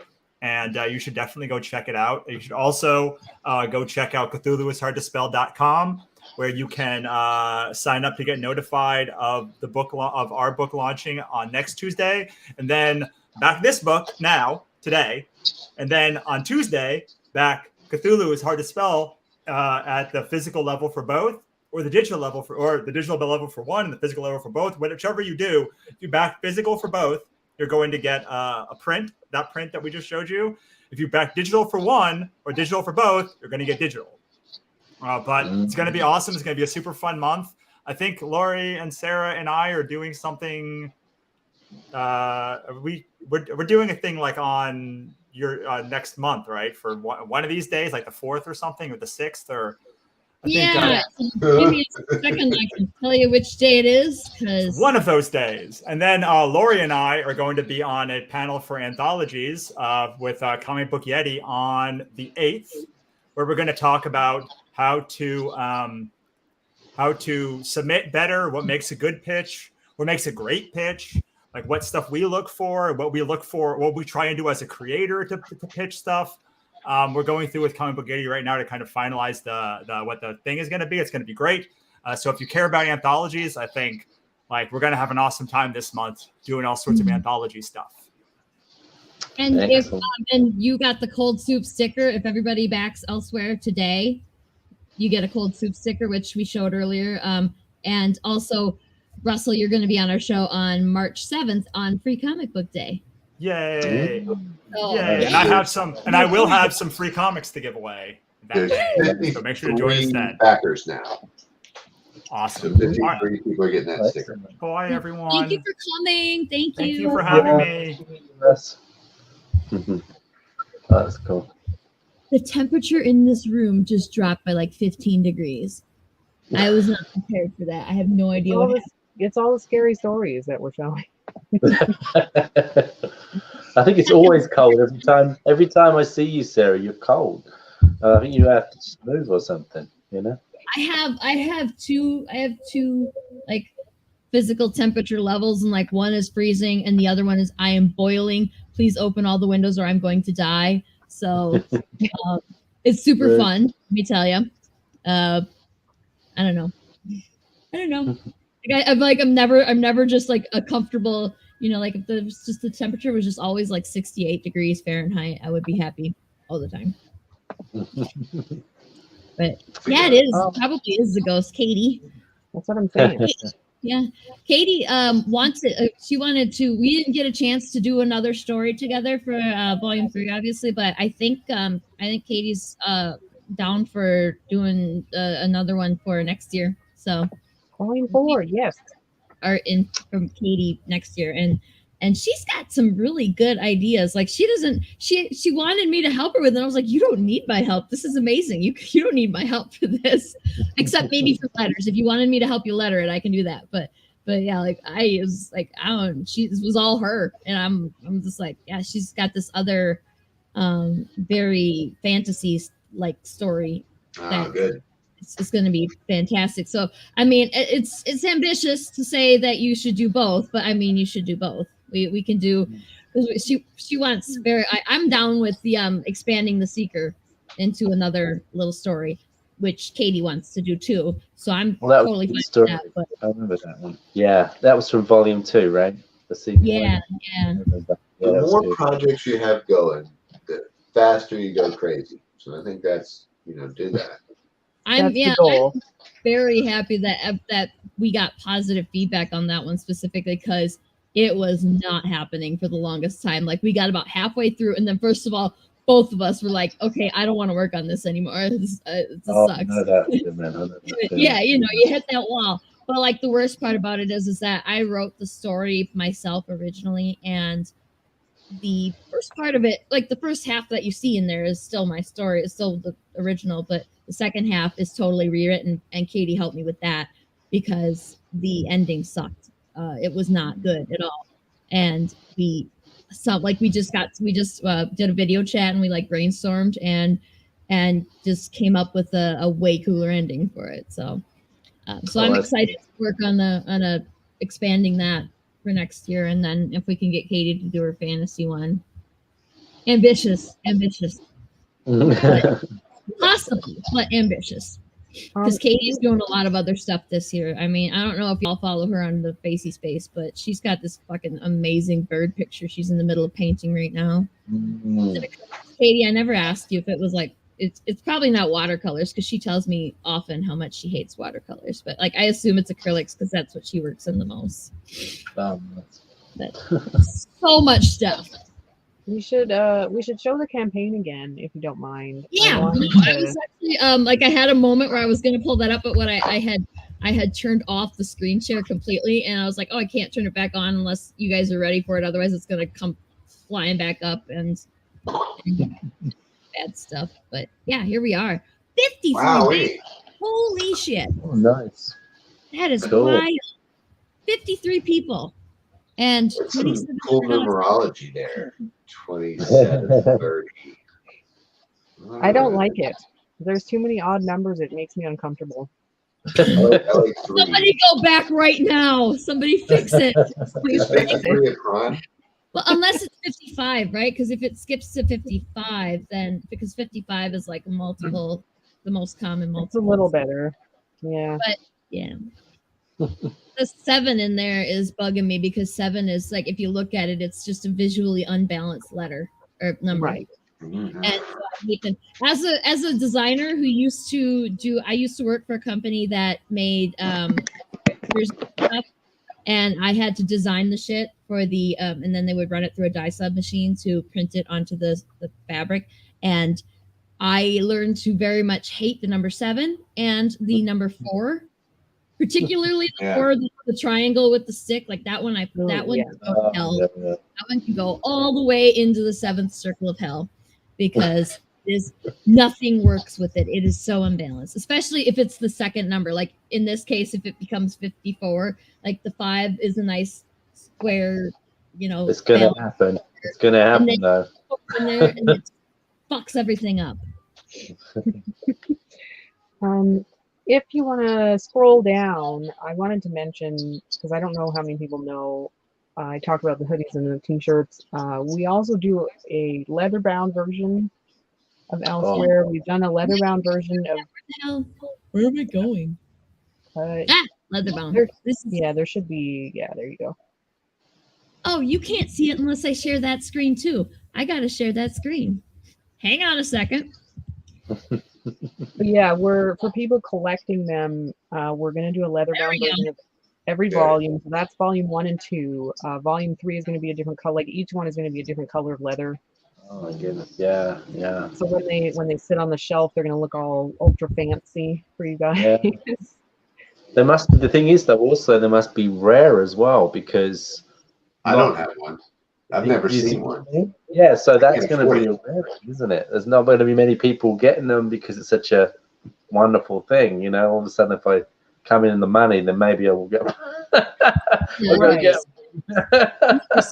think Andrew gets them, doesn't he? And he showed us pictures, and I was very jealous. I'm like, we like unlikely heroes make some books, and we've never even seen them ourselves. Yeah, I have actually seen some now, and it's because so it's Ecify that does the binding for us. He does them they do them by hand. This isn't like mass manufactured. Right. And he sent me volume 1 and 2 leather bound as a birthday gift. Oh. So I've now seen them. That's Tucker. We're having same birthday, and he didn't send me a set. What a prick. Horseshit. Asshole. But they look amazing. They feel awesome. They have like a cool weight to them and a cool smell to them, and they're just Is it really like cool. butter? And I think we're going to be doing. I think we decided we're going to do red for volume 3, like a red leather. Red leather, yellow leather, red leather, yellow leather. Yeah, red. Probably red on this one and yellow on the next one, right? So people can make more jokes about that. Yeah, no, That's those how are to fly. very pretty in the pictures, so I can only imagine that the experience of holding them is like just because of the way leather feels and smells and the way. When I was in Seattle for Emerald City, I stopped by their booth to say hey, and yeah, I mean everything they had out on display was like that kind of quality. It was really cool to play with and smell and touch, and had nice weight. Would probably pass the I don't know if y'all do this, when you get a sample from the printer, you like throw it down the hallway, see if it'll fall apart, take your pocket knife, see if you can scrape the ink off, that kind of stuff. I bet I've these honestly never thought to do that. you must abuse your printer samples. I mean, now that you're saying it, it makes perfect sense. But Well, in the like, if you take it spine down and just kind of whack the spine on something to see what happens. It's horrifying. I know, I was going to say, there's only like probably about 10 of these in existence, 10 of each probably, 10 of volume 1, 10 of volume 2. I don't know. I'm just guessing like. I'm just going to put on a pair of those like archivist gloves and like only. Right. So, This is why I'm not going to send you any, John. What the hell? It's only for printer samples. It's Okay. only for samples, not for the actual books. He's like testing the leather, smacking it against the wall. Yeah, if they send it to pages, the pages rip. I didn't think they would. Oh, damn. Like, I put a lighter to it and it actually combusted, so it's bullshit. It's a foregone conclusion that the pages will rip, but what does it take to rip them? Right. Well, I mean, also, how many pages at a time, you know? Yeah. hey, if it's leather bound, it's harder to do. Like, you can't rip it like a phone book anymore. Yeah. Oh, You know the secret to ripping a phone book? You can do it. I mean, nobody has phone books anymore. I was going to say, you go back to 1995. Go back to 1995. It was like, but nobody ever has a fucking phone book anymore. Let's see. There are phone books in Montana. They still send out phone books here. Yeah, but that's because Montana is 30 years behind the rest of the world. They are literally. Okay, hang on just 1 second. I'm going to derail this conversation for 1 second because there was a joke about this. There was a joke about this in Rick and Morty. We were watching the new season of Rick and Morty last night. At the bank near me, there is a bank, and if you can drive up, and it has one of those pneumatic tubes, and you put your shit in the tube, and it sucks it up. It's like I've never seen this before at any modern, but they still have it here. That's a thing. You've never seen one before? Is that a normal thing? That's a my thing. pharmacy has one. That's where I go get my. That's where I go get my drugs. Yeah, back in the old days, they used to have them in like a big department store, and they'd send it from one department to another. Yeah, yeah, and I think that most of the banks around here, the ones that still have the double drive-throughs. Oh, I thought it was like an old thing. Outer one, yeah. It is an old thing.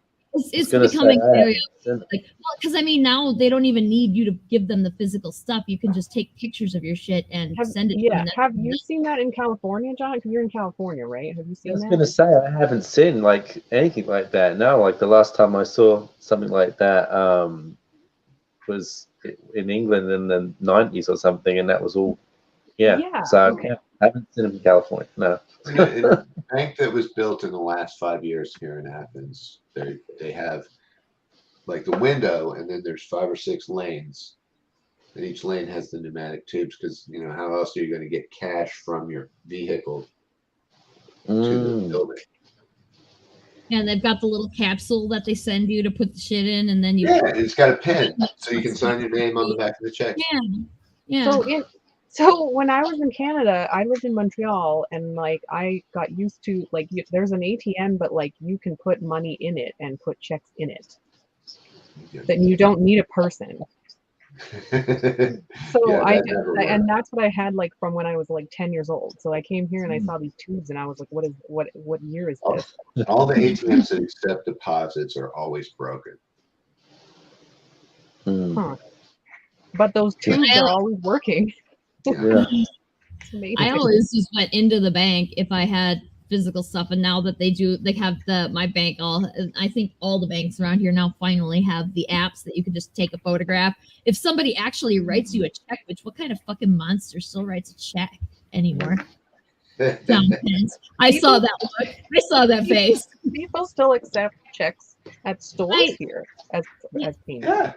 Yeah, people still do that here if it's like under $50 and you have to be like semi-local person. You can't write a check like John Chance. You could not come here and write a check and get away with it. They'd be like, no, California, no, get the fuck out of here with this.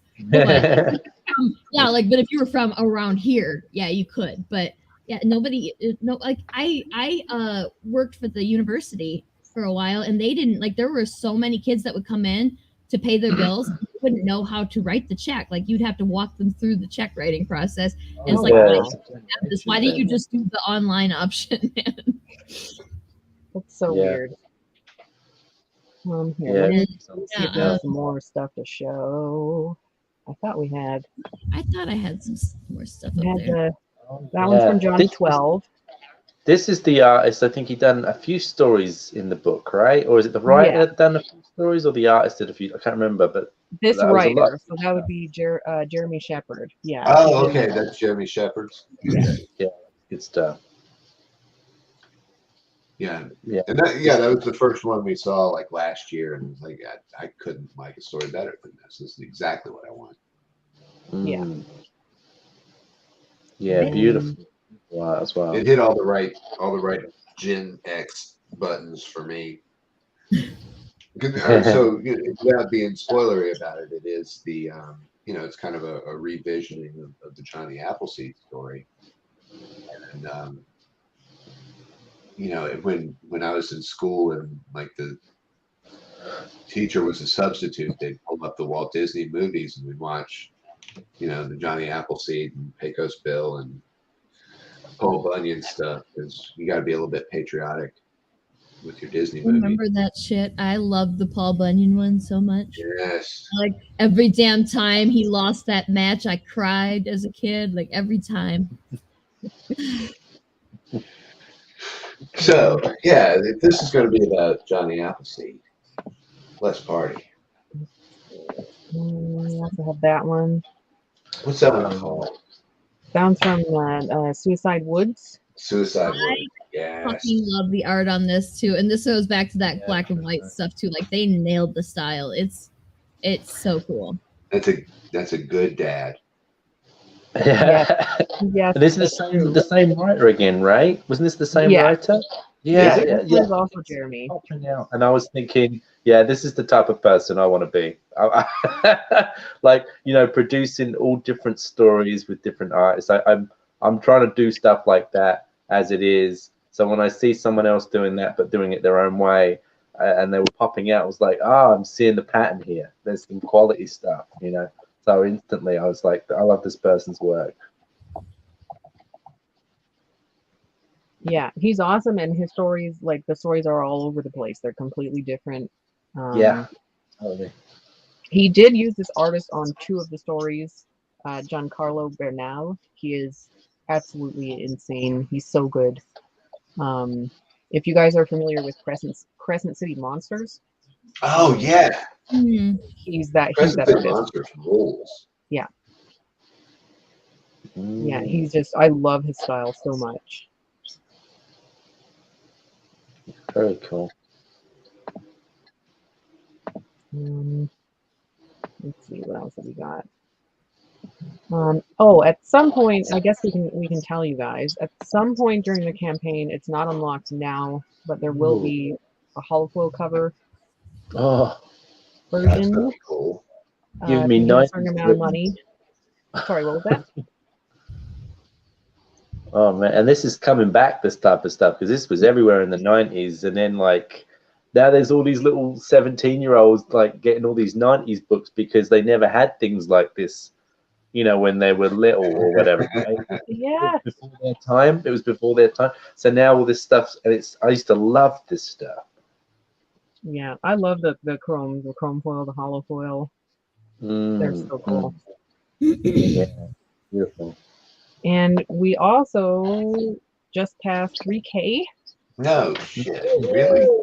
Yay, thank you. 60 backers, so thank you guys so much. Thank you very much. Holy Oh, that's shit. wonderful. That's crazy.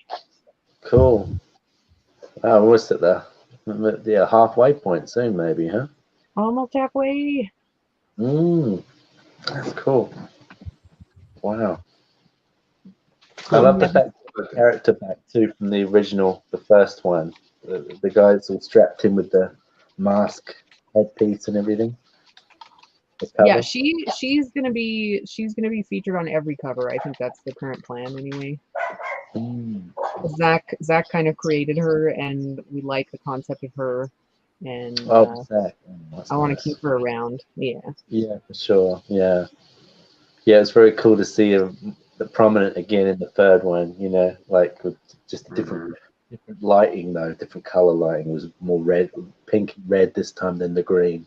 Yeah. So that was very. Yeah, and I feel like Ian's style complements Zach's. It's yeah, absolutely, very much so. Like it wasn't like I looked at it and I had one of those moments where my brain just kind of jammed into neutral and I was like, what the fuck? Because he literally like for a second there I was like, this looks like Zach drew it for until I started to really examine it, but on first glance I was like, holy shit. That's so cool. Yeah. Yeah, it was a little bit emotional. Yeah, he did an excellent job. Yeah,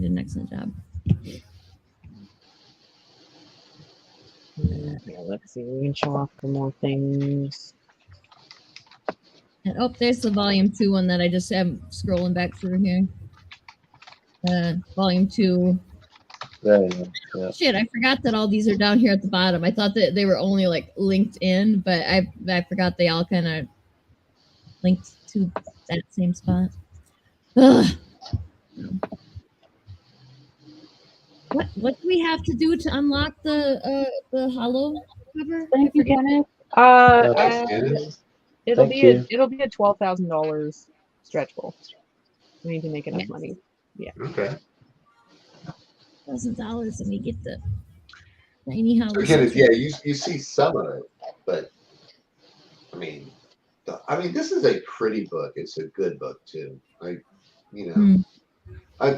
can say that. I think there's no false modesty necessary for that. We did good work on this one. Well, and we put good work together. I think it's the main thing. Like a lot of good folks put good shit together.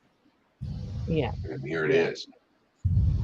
Well, and you guys heard it here too from Russell. Russell seemed surprised. He was like, "Oh yeah, shit, this is really good."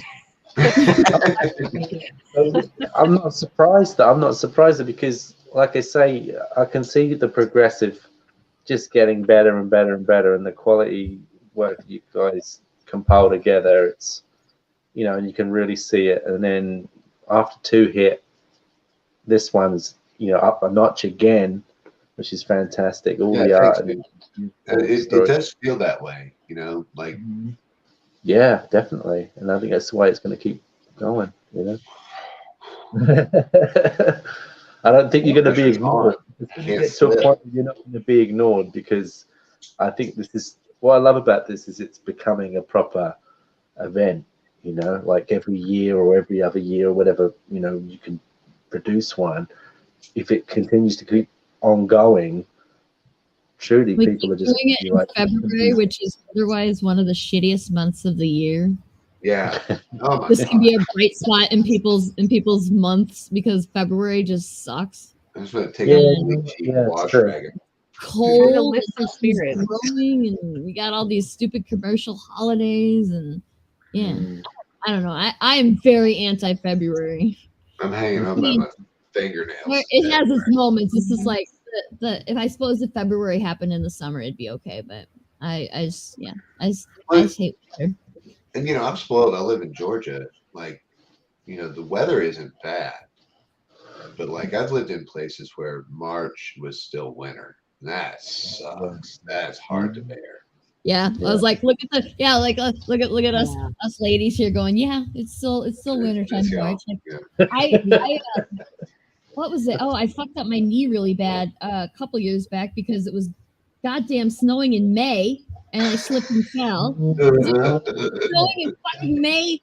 It was like May 2nd. And I was like, what is this bullshit? And we got like, it wasn't a ton of snow. It was like 3 inches. It wasn't like that much. I know 3 inches is like snowpocalypse in the South, but up here it's nothing. And it melted within 2 days. So, but like, just like insult on injury. Like, not only did it snow significant amount, I fucking slipped and fell and I screwed up my knee and it took like a year to heal because that's how my, when you get you get old and then shit takes forever to heal now, and that's just how you are. Oh man, no, there's nothing worse than falling on ice. Like, God, and I've got a knee injury too. But I mean, you can fall and look cool, but if you slip and fall on ice, like you can't look cool. Like you might as well. No. Yeah, no, it's like horrible. It looks cool in America's Funniest Videos kind of way. It's because it's painful. Or the Faces of Death kind of way. It's like I just like if I ever fall on the ice again, I just want to fall and land on my head so that I can die and not have to come back from that bitch because it's just I'd rather not have to deal with the after effects. Okay, like that just sucks. No, I'm gonna fall. Just let me die. Just end it now. And with that, we should just wrap the stream up. Yeah.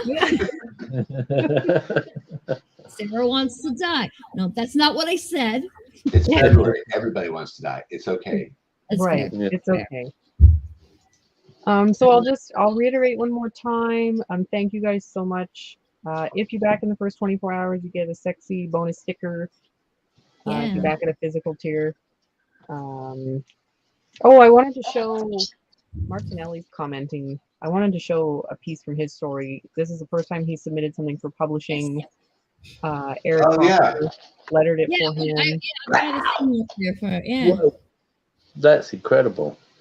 How about Wendigo? First time they've been published? Yeah, it's wow. I think he was kind of scared of doing it too, and he finally did it, and he's super excited, and his story is fucking awesome. Wow, that's amazing. So I hope he does more stories for us. Yeah. That's incredible. I'm gonna go read this in the digital book now. I think the rest of the stories I haven't read them all yet. That was called Overture. Yeah.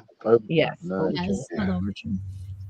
Yeah, I haven't managed. Like I'm like extra bad because I haven't managed to make it through all the stories in the book either. And I'm like, I fucking helped put it together. Well, I didn't help you guys put it together. I made some of the graphics on it and then gave it to Lori to put together. Like John and Lori kind of do that shit themselves, and I just kind of like, oh, you need a picture of something? Well, here you go. That's what I do. And Lori, I say this to you all the time, and I'm gonna say it again. Thank you for being like the opposite set of skills and things that you enjoy doing to me. Oh, that's right. I remember you saying that. I like the job that I get to do in Elsewhere a whole lot, and I'm so glad that you do the other parts. I actually started the back cover. That's kind of been my thing since the beginning. Is like I do the design for the back cover, and I've been featuring like a specific. We've been going with like body parts on the back, and so I wonder if anybody wants to guess what body part we're gonna go with this year, because I mean I have something in mind, and I told Lori, but I don't think anybody else knows. Just me and her. So butt or ding dong. Well, so far, Sarah has been featuring her own body parts. in the photos. So. Yeah, I mean, if we do a butt, I don't think anybody wants to see that. I better do somebody else. I don't know if you want to put your butt on there, but like I'm open to ideas. Yeah. As a rule, these are very heavily edited pictures too, so it's not like right. If you guys actually go back and look at volume 2, like that's not my previous. If you have the previous volumes, volume 1 has eyes on the back cover, and then volume 2 has teeth. That's right.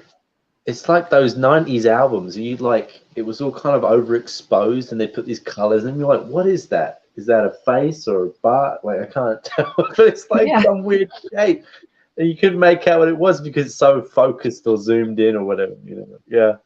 I actually still have the little. I made a little set of false teeth for the back one, the back of volume 2, and I still have them over there somewhere. And I picked this color of clay, polymer clay, to make it because that was like it was the best color.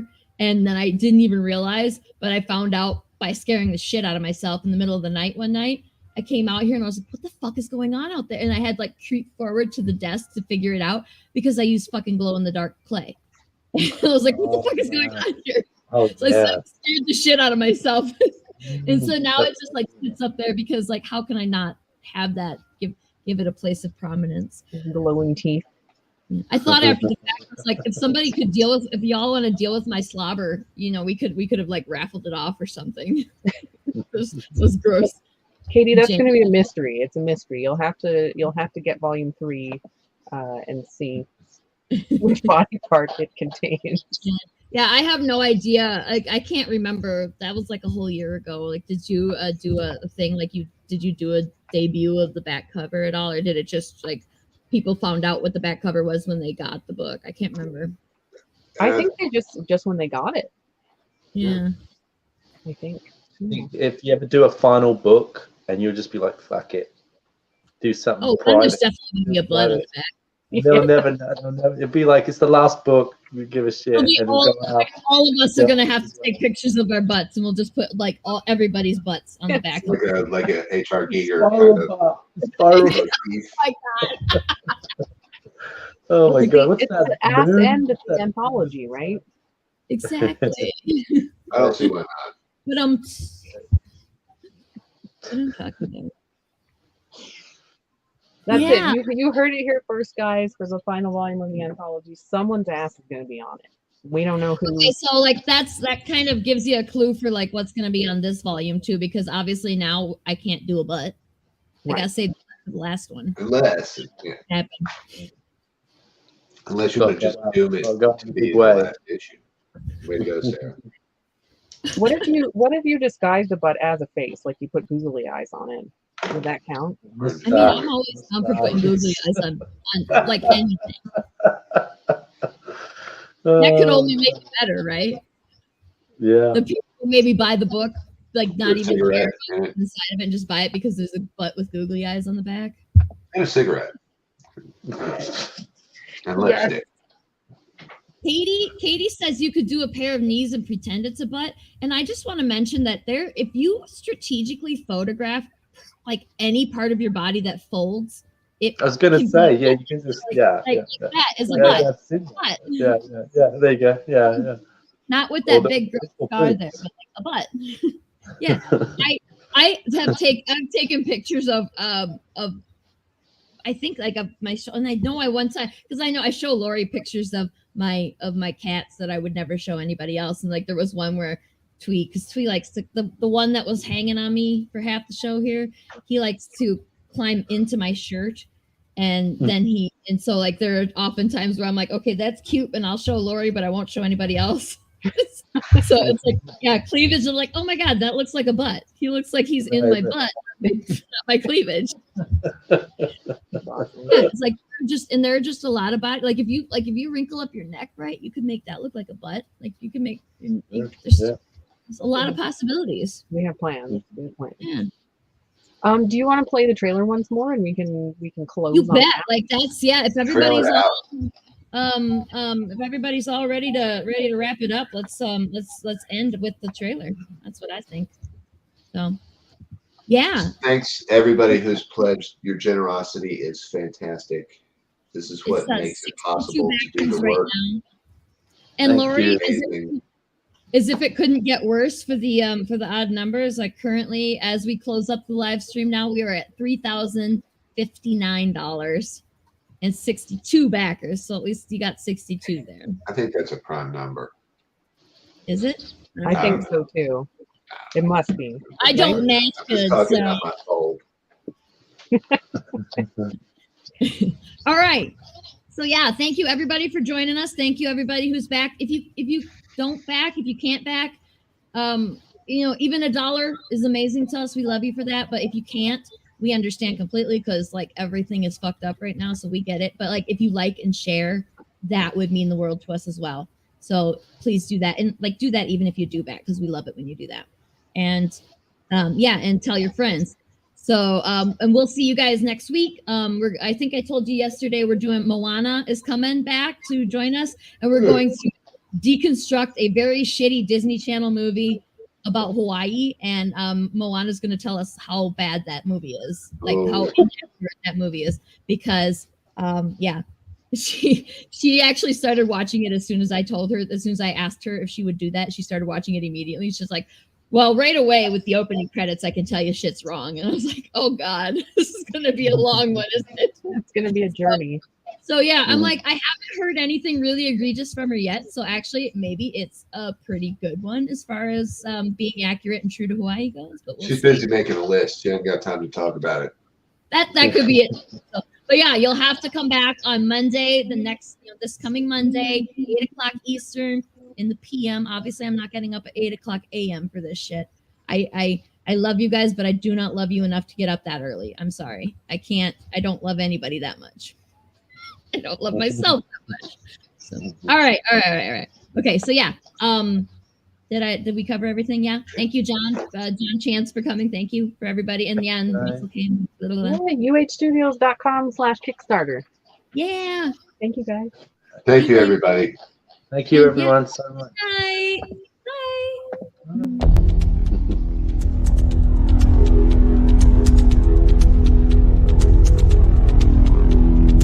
It can be difficult to find authenticity. Human truths and unashamed expression seem to be going out of style. We shy away from that which frightens us. We don't want to admit enjoying simple pleasures. We are uncomfortable abiding in confusion. The problem may be one of place. Try looking elsewhere. In these pages, comics creators from all over the world have come together to open their hearts, minds, and veins to share stories authentically, truthfully, and unashamed. Genres, styles, settings, and moods shift organically, dreamlike. The safest way to make this journey is with an open mind, a snack and a beverage, and some time to think, absorb, and feel. Welcome home.